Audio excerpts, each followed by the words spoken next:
The humid air of Miami clung to the late afternoon like a heavy shawl. In the heart of Little Havana, the streets pulsed with life. Salsa music spilled from a small cafe. The smell of roasted coffee beans and fried plantains lingered in the breeze. Amid the colors and noise walked a young woman, her head slightly bowed, her steps steady yet weary. Her name was Anaya Sharma. Anaya had lived in this neighborhood for as long as she could remember. She carried the weight of two lives on her shoulders, her own and that of her younger sister, Mira. Since their parents had passed away 3 years earlier, Anaya had been both guardian and provider. She worked long hours at a family-run grocery store on Calle Ocho, returning home exhausted, yet determined never to let Mira feel the sharp edge of despair. Their small apartment was modest. 2 bedrooms, cracked walls that whispered of time, and a balcony that looked out over the street. Mira often sat there in the evenings, sketching in her notebook, her dreams running far beyond the skyline of Miami. Anaya would watch her sometimes, her heart caught between pride and fear. She knew that her sister's future was fragile, balanced precariously on the little they had. That night, the city was restless. Neon lights flickered in the distance.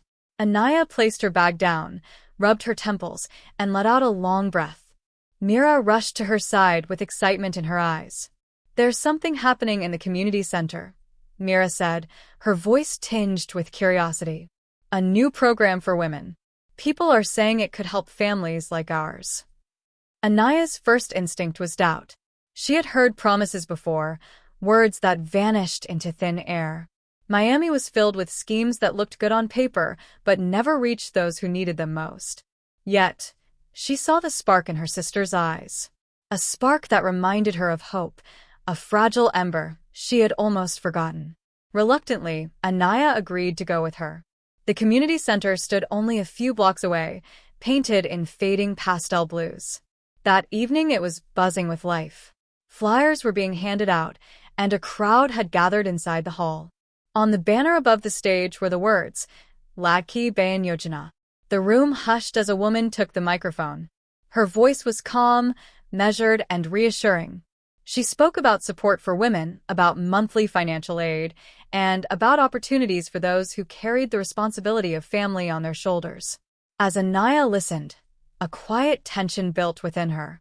Was this truly possible? Could such a thing exist here in Miami? Mira squeezed her hand gently, whispering, "You should try, Didi. This could change everything." For the first time in a long while, Anaya allowed herself to imagine a different life. One where survival was not the only goal. One where dreams had room to breathe. Yet as she stood there, surrounded by strangers with the same desperate hope in their eyes, a question lingered unspoken in her heart. Was she brave enough to reach for it? The morning sun cast a golden hue over Miami, yet for Anaya it felt like a heavy curtain of doubt. The words from the community center echoed in her mind. Financial support. Stability. A chance. She wanted to believe, but fear of disappointment gnawed at her. Mira woke early, her excitement uncontainable. She had already laid out a small pile of documents on the dining table. Birth certificates. Identity cards. Old school reports. Papers Anaya had carefully guarded in a battered envelope. "You have to fill in the application today," Mira urged, her voice trembling with eagerness. Anaya hesitated. Bureaucracy was like a maze. One mistake and the door would slam shut. But as she looked into her sister's hopeful eyes, she drew in a breath and nodded. The community center was quieter than the previous night. A few women sat in chairs, pens scratching against paper, brows furrowed. Anaya picked up the form, the words crisp and formal. Name, address, family income, dependents. Each line demanded not just information, but a confession of their struggles. As she wrote, her hands trembled. Admitting weakness was never easy. Yet, with every box she filled, she felt the possibility of a future beginning to take shape. When she handed the form back, the woman at the desk gave her a polite smile. "You'll receive a letter in a few weeks. Be patient." Weeks. Anaya's heart sank. Survival did not wait for weeks. Rent, groceries, bills, they demanded payment every day. She walked home with Mira, uncertainty pressing on her chest. Still, for the first time in years, she felt that the door was not fully closed. The days stretched into weeks. Each one began at the grocery store, where Anaya stacked shelves, carried boxes, and smiled at customers who rarely noticed her exhaustion. Nights were spent at home, balancing the bills with trembling fingers, praying the sums would somehow hold. Mira studied hard, her notebooks filled with neat handwriting and colorful sketches. She tried to keep her sister's spirit alive with stories, jokes, and dreams of the future. Yet she too felt the weight of silence that settled whenever the postman passed their building without leaving an envelope. One evening, as Anaya closed the shop, she overheard two women whispering outside. They too had applied for the program. One laughed bitterly, saying the government never delivered. The other spoke of scams, of empty promises. Their words slithered into Anaya's thoughts, feeding the doubts that had already taken root. She returned home late, her shoulders slumped. Mira greeted her with a smile, but Anaya could not hide the heaviness in her eyes. Perhaps it was foolish to hope, she muttered. Mira reached for her hand, her voice firm. It is never foolish to hope. You always told me that. For a moment, silence hung between them. Outside, the city pulsed with life, indifferent to their struggles.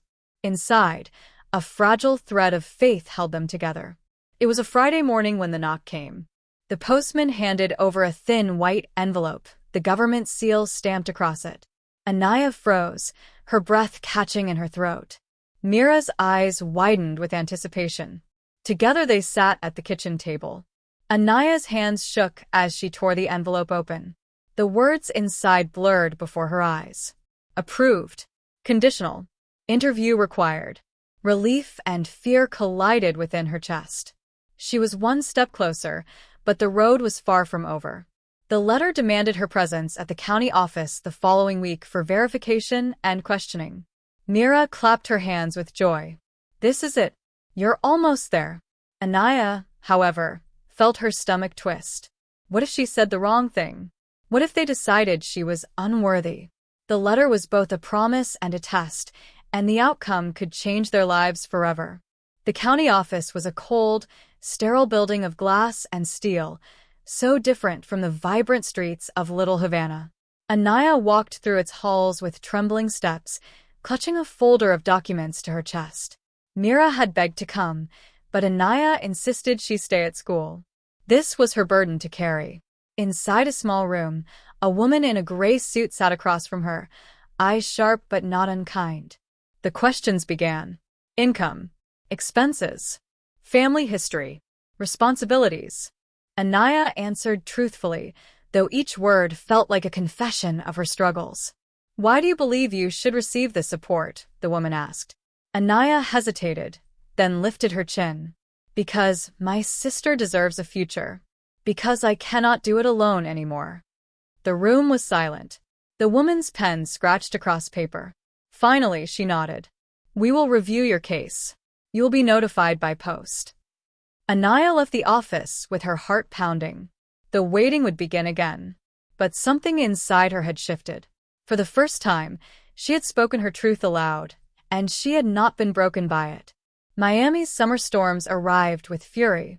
Rain pounded the streets, thunder shook the skies, and the city seemed to hold its breath.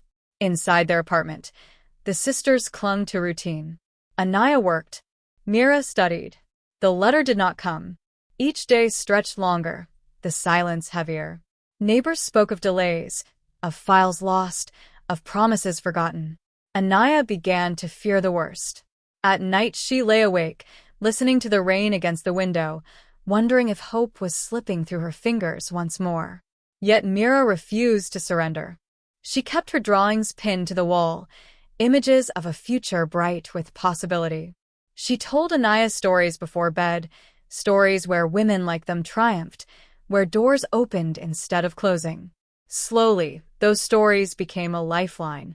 One humid morning, the long-awaited envelope finally arrived. Larger this time, heavier. Anaya tore it open, her heart racing. Inside was not rejection, but confirmation. Approval. She had been accepted into the program. Her hands trembled as she read aloud. Monthly financial assistance. Access to vocational training. Support for education.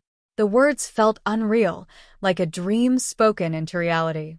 Mira embraced her tightly, tears of joy streaming down her face. For the first time in years, their future was not a dark corridor, but a path with light at the end. Yet with joy came responsibility. Anaya knew this was not a gift to be squandered. It was a foundation, a chance to rebuild. And she vowed she would not waste it. The first payment arrived quietly, numbers glowing on a bank statement. It was not riches, but it was enough. Enough to pay the rent on time. Enough to buy fresh fruit for Mira without calculating every penny. Enough to breathe. With the program's support, Anaya enrolled in evening classes at a local college. She chose nursing, a dream she had once buried under necessity. Each night she studied by lamplight, her eyes heavy, but her spirit alight. Mira flourished too. Freed from the pressure of part-time jobs, she devoted herself to her studies and her art. The sisters laughed more, their home no longer weighed down by constant fear. But beneath the joy lingered a quiet question. Would this fragile stability last? As weeks turned to months, new challenges emerged. Anaya struggled to balance work, school, and home. There were nights she wanted to give up, nights when exhaustion pressed like iron upon her shoulders. Whispers spread in the community. Some claimed the program might be cut due to budget issues. Others envied those who had been accepted, their bitterness sharp as glass. Anaya felt the weight of scrutiny, as though the world waited for her to fail. Yet Mira stood firm by her side, her words steady and clear. "You've carried us this far. Do not stop now." Anaya pressed on, her heart torn between fear of losing everything and determination to protect the life they were building. The tension grew, like a storm gathering on the horizon. The night air was cool as Anaya walked home from college, her books heavy in her bag. The streets glowed with neon, laughter spilling from cafes. For the first time, she did not feel like an outsider. She felt like someone with a place in the city, someone with a future. At home, Mira was waiting on the balcony, sketchbook in hand. She looked up with a smile that could light the darkest night. Anaya sat beside her, the city stretched out before them. "We are not there yet," she whispered, "but we will be." And in that moment, with the lights of Miami shining around them and the promise of tomorrow glowing in their hearts, the sisters knew they had stepped into a new chapter of life. One built not only on survival, but on hope reborn.